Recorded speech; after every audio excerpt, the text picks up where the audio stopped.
profesor. Încet, încet trudește omenirea. Când trasă în jos spre întuneric de superstițiile ignoranței, când trasă în sus spre lumină de adevărurile științei. A ști sau a nu ști? Aceasta este întrebarea.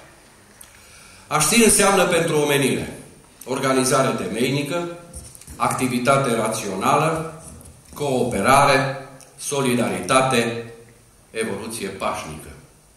A ști înseamnă pentru om. Ați trăit timpul de a fi cu mulțumire și a aștepta clipa de a fi cu seninătate. Am citat dintr-o însemnare de suflet a savantului Emil Racoviță. Domnițelor, doamnelor, excelențele voastre, doamnelor și domnilor profesori, distinși invitați, dragi elevi. Zilele liceului teoretic Emil Racoviță de la Baia Mare se sărbătoresc de 4 ani încoace sub genericul Împreună printre ani.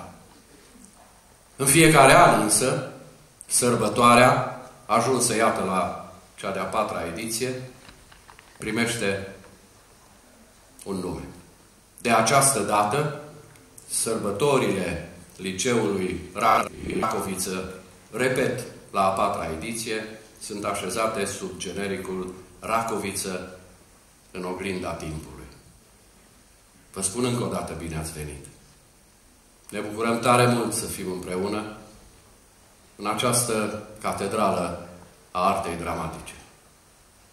Pentru ca să punem început bun la această importantă lucrare sufletească a unei instituții de mare prestigiu din învățământ, cum este Liceul Teoretic Emil Racoviță, vă rog să vă ridicați pentru a fi intonate imnurile României și al Uniunii Europene.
Vă mulțumim!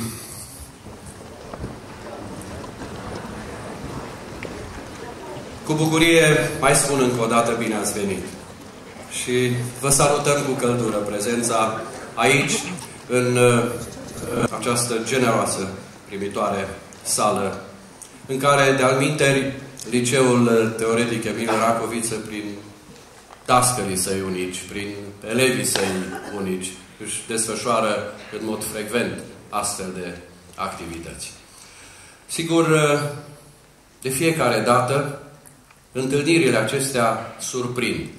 Ne surprind pe noi, între noi, și surprind în afara instituției.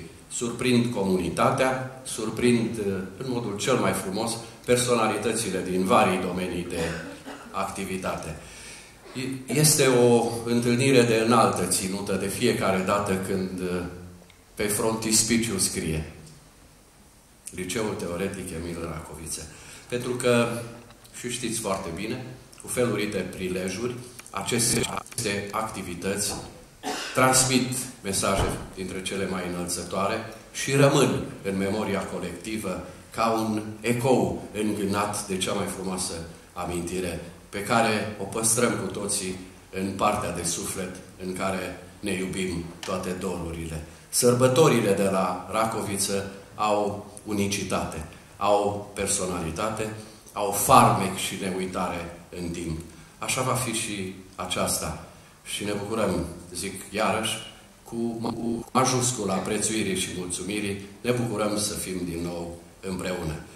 Trebuie să știți, dumneavoastră mai ales, cei veniți din țară, din alte părți de pe harta de suflet alintată România, că aici identitatea se materializează în felurite moduri. Una dintre tușele de identitate este și dorința celor mai destoinici, talentați și înțelepți dintre elevii noștri, care alături de minunaților dascăli au înțeles ca această școală să aibă imnul ei.